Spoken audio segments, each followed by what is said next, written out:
So on this same topic, I'm going to ask a question that I got from my Discord. So I'm going to do a little plug. If anyone wants to ask questions to the guests that I have on, do join the Discord. There's a channel in there for questions. But the question is, what are the things that you consider when building a roster? I'll just keep it very open. Um, so for this year, even, what are the sort of things that you thought about? So first, I would say that building roster is definitely not like I think I'm experienced on a lot of aspects of coaching, but definitely not on building rosters because I actually rarely had the opportunity to fully build a roster. Like back when I was at Splice, I was barely doing it. It was mostly Peter. I would say it was 99% Peter. My first year, we didn't do it. And then I arrived at Vitality. Roster was half done, and it was already late in the season. And we didn't have much choices anyway. And so I wouldn't consider it. And then because of our place in the standing, we didn't have much option. We were kind of receiving what was left. I think last year was the first year I had. It was basically, I would say that I would consider last year being my first real experience of building a roster. And I think it was all right, but there are things that I could have seen in the that would change. So my approach this year, but am I sure that it's the good one? I'm not too sure yet. That's basically why I'm explaining all of this past experience of lack of experience on that topic. This year, I tried to match reasonable firepower and very high potential individually that I was saying, mechanical potential. I was looking at a lot of stats also, like specific stats, and more statistical tools are being developed to analyze the current strength of a player and even his future growth potential. But I think I put a lot of emphasis on how the perception I had of a player when listening to his comms, watching him play, how smart I think he is, how thoughtful he is about the game, how because of the type of profiles that I've seen in the past, how much I believe in his growth and ability to work in a team. And this, I think, comes from my experience, is that I kind of sense it a bit by listening to the players. I wouldn't necessarily know how to describe it most of the time. Maybe I will be wrong, by the way. So I'm trying to mix to have a good baseline in terms of individual skill. And this year, I valued a lot personality, having like positive players, very try hard and driven players, players that know how to work and not necessarily just play. Which it really defines some of the players I took this year. Having some good playstyle synergy, having some supportive roles, some people that would engage more, some people that would be more agreeable, some people who would be more authoritarian, no, like willing to be decisive. And then of course budget, like budget is very important, and very competitive league. We had a bigger budget last year, but we still have a very competitive one this year. But I had to be, I would say, way more careful.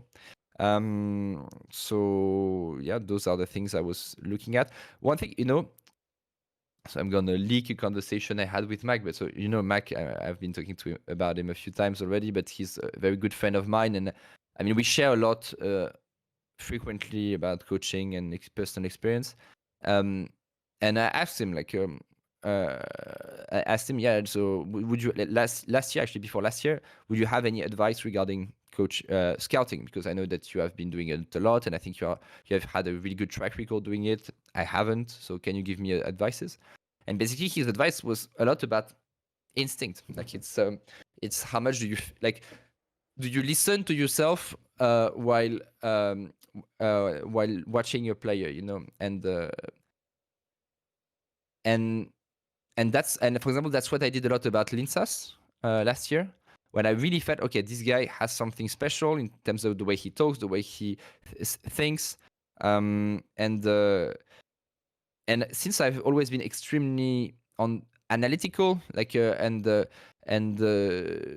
always doubting it, about in-game stuff, I think I wouldn't let my instinct talk, in a sense. And I think I try to trust myself. I try to trust myself a bit more in terms of what I feel when watching players.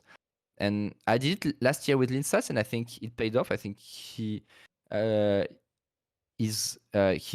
and is one of our best Geo players, and still has a lot of room to grow. And I was really satisfied of him during the whole year and how he worked, how he improved. So I kind of did the same this year, but at a wider scale.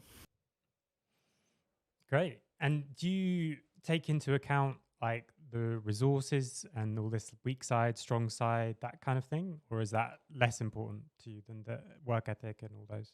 A bit, but I do believe that it's less important than work ethic and personality. I would say maybe also it is. I think it would be if I was like creating an LEC major roster.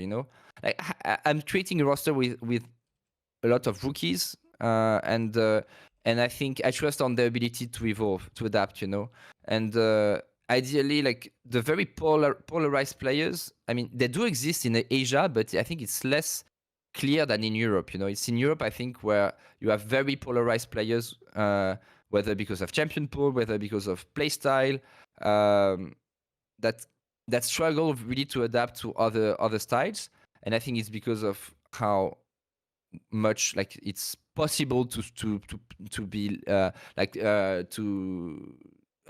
it's possible for players in Europe to just do whatever they want compared to having to be a bit more forced into the competitive expectations of a high league, like a high level league like Korea. But I think with the right approach and the right mindset, I think a young player can always adapt to pretty much anything. It's more if he's not coached and if he's not working, that of course if he has only be playing Fiora top, doing a random example, like I'm not even thinking about anyone, but Fiora top, and he has been known for this, and he doesn't really train anything else, he is not gonna evolve, and he's never gonna be able to play weak side, and then he's gonna be actually a useless top laner in most of the cases, But if you look at a lot of very elite players, they indeed started as an OTP when they were 16 or something, and then they learned how to play other style, other champions, and yeah, I do believe that it's possible to change. I think, however, if you take major players, it might be harder, especially if they do have a polarized style. So yeah, I think it can depend, but it was not the case that much this year. For example, this year, I have Jesu that is a bit polarized in the sense that he's a player that is high resources, that is very aggressive, that plays a lot for what I call a kill lane, that has kind of specific champion pool. But I think for him, it's more of a strength than anything because of the role he's playing. Like basically having to play around your AD carry is like not too bad, It's basically how the game is played in general. So Jesu, yeah, I had to be careful about how I was building the team around Jesu. But yeah, for example, my top laner, I think we can evolve into pretty much anything. So yeah, I think that's also does make things easier in a way when you have a piece that so in your case Jesu, it's like, okay, this is a good piece, and even if there are some players, especially AD carries, where you can kind of actually build the whole roster around, but even if you're not building the roster around someone, if you've got that one person, then you can already start who fits with them, who's going to bring out their best strengths and that kind of thing. Yeah, I think for me, I value more, for example, the communication and the personality structure than the resources spread. Even if I could see in some teams like where resources spread wouldn't make sense, I don't know which example I could give, but I think it's if you have extremely polarized players, like for example, a player like Bo, I think looks a bit polarizing in terms of like he might be used as a Maokai player like he was used last year, but then what's the advantage of having Bo? It's just that you are not using your resources. So might be you have to make sure that you have a team that can make Bo work, and maybe this KC roster like could work, honestly. Like I think Saiken is actually pretty versatile. Tagamas is roaming support a lot. For example, Tagamas is pretty polarized as a player. My only concern is Cabo, for example, who used to be extremely polarized, but I think evolved, especially in the recent K-Corp with Calist, because I think of how much trust he had in Calist. So it will be interesting to see. But yeah, K-Corp on paper do have polarized players, for example.